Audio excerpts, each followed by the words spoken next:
ba dahil sa pagkakaibigan nyo, nanliligaw ka na sa kanya?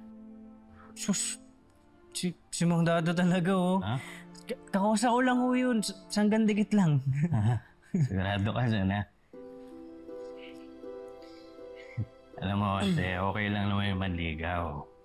Pero kung ako ang tatanungin nyo, gusto ko tapusin nyo muna yung pag-aaral nyo, ha? Tapos magtrabaho kayo, tapos mag-ipon kayo, paghandaan nyo yung kinabukasan nyo.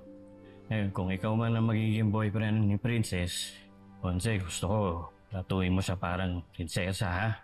Hindi lang siya prinsesa ng City Jail. Prinsesa din ang buhay ko yung anak ko. Siyempre naman, prinsesa ako din po yun.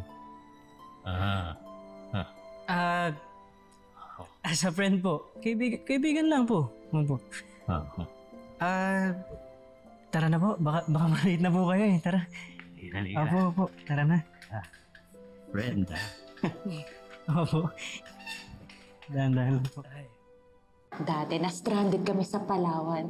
Paborito ko yung pastillas at hopyats. Kumakain ako, lumapit siya sa akin. May dala din siyang pastillas at hopyats. Tinanong niya, ano ba tayo? Tayo na ba? Sabi ko, yes. Tapos, kiss kayo. Wow, hindi yata naikwento ni Raymond sa akin yun. Itong anak ko may pagka-sweet pala.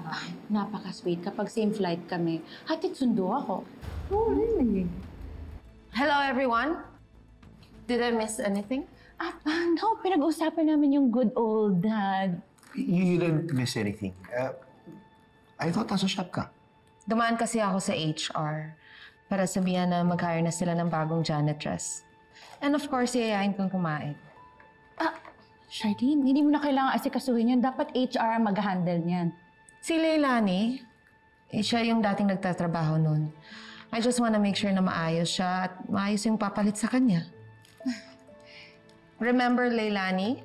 Yung dati nating kasamahan? Oo, pero di ba wala na siya? Umalis na siya. Yeah. Well, sayang, hindi kayo nagkita. Magkakaroon sana tayo ng mini reunion at magre-reminisce tayo. Siya. Aalis na. Mauna na. Magkita lang tayo sa restaurant mamaya. Sasama ko si Denver. Iha, sasabay na ako sa'yo. Akin na lang to, ha? Sige. Let's go.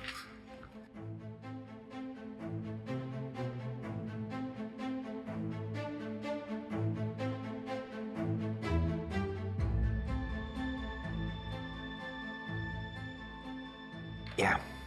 Bigay ni Divina.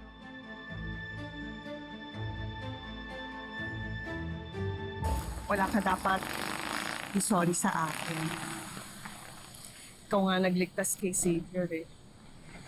Tsaka, alam ko wala kang sama ito siya. Salamat po, ate. Ako nga dapat mag-sorry sa'yo eh. Nadamay ka dahil sa anak ko. Okay na po yun. Asanay na rin po ako na sinasaktan ni Libby. Palagi? Mga ilang beses na rin. Nakakainis na po kasi kapag may nadadamay na ibang tao. Ganyan po kayo ngayon, nadamay kayo. Masakit po ba? Wala. Okay lang. Okay lang ako. Dalhin ko na po kaya kayo sa klinik. Hindi, wala lang to. Ka mag-alala. Tsaka wala rin akong pambayad sa mga ganyan. Pero ate, kung may masakit po, dapat mapacheck up yan. Baka mamaya lumala po yan. Dalhin ko na lang po kayo sa bahay para kahit pa paano mayalohan ko po. Tapos ma-first aid ko po kung ano man kailangan. Sige. Salamat.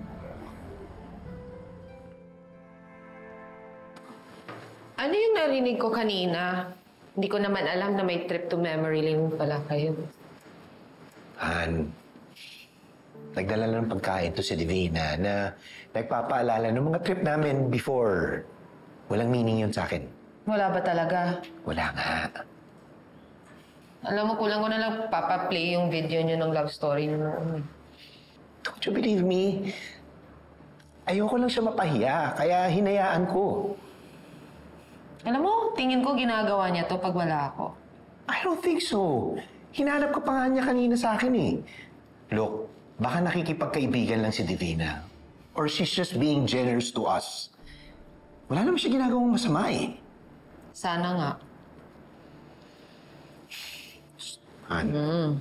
Han. Listen to me. Walang meaning yung ginagawa ni Divina sa akin. Okay? So please, huwag mo siyang pag-isipan na masama. Again, she's just being nice.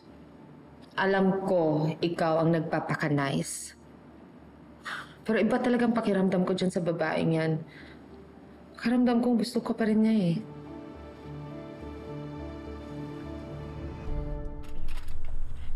Dito na lang po tayo.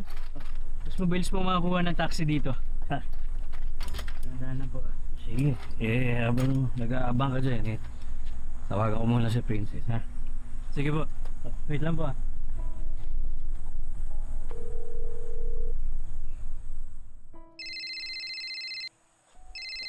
Nak! Checking lang kung buo ka pa. Pauwi ka na ba? Opo, tay, teka. Nasaan po kayo? Saan ba yan? Oo. Nagpasama lang ako maglakad, para magpahangin, para maka-exercise din, para sa akin. Ano, pauwi ka na ba? Opo, tay. Okay ka naman dyan? Ayos na ayos po ako, tay. Ang hindi po okay ngayon, ito si Ate Leilani. Sir Pascual, hello! Leilani, Opo, tay. Napaupo kasi siya sa kalsada kanina eh. Pero wag po kayo mag-alala, gagamutin ko siya sa bahay. bahay? Opo, tay. Dadalhin ko po siya sa bahay para magamot ko po to. Ha? Kita-kits na lang po sa bahay, tay. Ingat po kayo pag-uwi. Sir Pascual, ay, pasensya na, naabala ko na si Princess.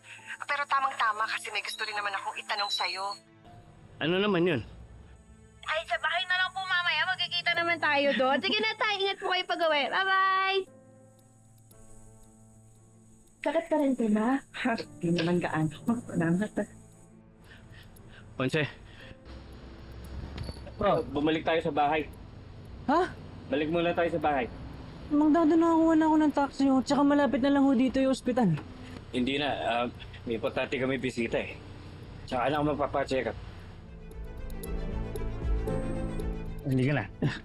Uy, Mang Dado, dahan-dahan lang ho. Baka madapa kayo. Hindi na, mag-taxi na tayo. Ha? Ba't po malapit na lang? Teka, kung pumunta muna kaya tayo sa ospital, Mang Dado. Ponce, hindi na. Pagod na rin ako. Kailangan ko umuwi. Sige na. Dahan-dahan lang ho.